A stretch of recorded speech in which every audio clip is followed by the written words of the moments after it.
Surprise. చెప్పాను కదా చేసావని నాకు ముందే డౌట్ వచ్చింది. చూసిరా మా దాక్ష బాబుకి నా మీద ఎంత నమ్మకమో చూడుర్రి. మా అమ్మ నేను ఏది అడిగినా చేసిస్తుంది అన్న కాన్ఫిడెన్స్ అన్నమాట వాడికి. ముందు రోజు రాత్రి అడిగిండు నాకు రేపు స్నాక్ లోకి సీతాఫల్ బాసుంది చేసి పెట్టవా అని చెప్పేసి. కానీ నేను ఇప్పుడు చెయ్యలేను నాన్న, దానికి టైం పడుతుంది అని చెప్పిన. బట్ వాడు పడుకున్న తర్వాత నాకే అనిపించింది పాపం ప్రిపేర్ చేసి ఇద్దాం కదా అని చెప్పేసి. నాకు ఫుడ్ విషయంలో సర్ప్రైజెస్ ఇవ్వడం అనేది చాలా ఇష్టము. చెయ్యను అని చెప్పి చేస్తా అన్నమాట, వాడి మొహంలో హ్యాపీనెస్ చూడడం కోసము. సో ఇది కూడా అంతే అన్నట్టు. ఇంక ఇమీడియట్ గా పాలనైతే మరిగించేసిన.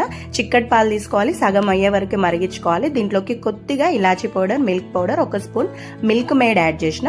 పాలు మంచిగా పూర్తిగా చల్లారిన తర్వాత సీతాఫలంలోని గింజలన్నీ తీసేసి ఆ గుజ్జును మంచిగా యాడ్ చేసేసుకొని ఎక్కువ డ్రై నట్స్ అండ్ కొంచెం ఇలాచీ పౌడర్ వేసేసుకొని నైట్ అంతా ఫ్రిడ్జ్ లో పెట్టుకొని నెక్స్ట్ డే మార్నింగ్ ఎంజాయ్ చేయడమే. ఇప్పుడు సీతాఫల్ సీజన్ కదా, మీరు కూడా ట్రై చేయండి.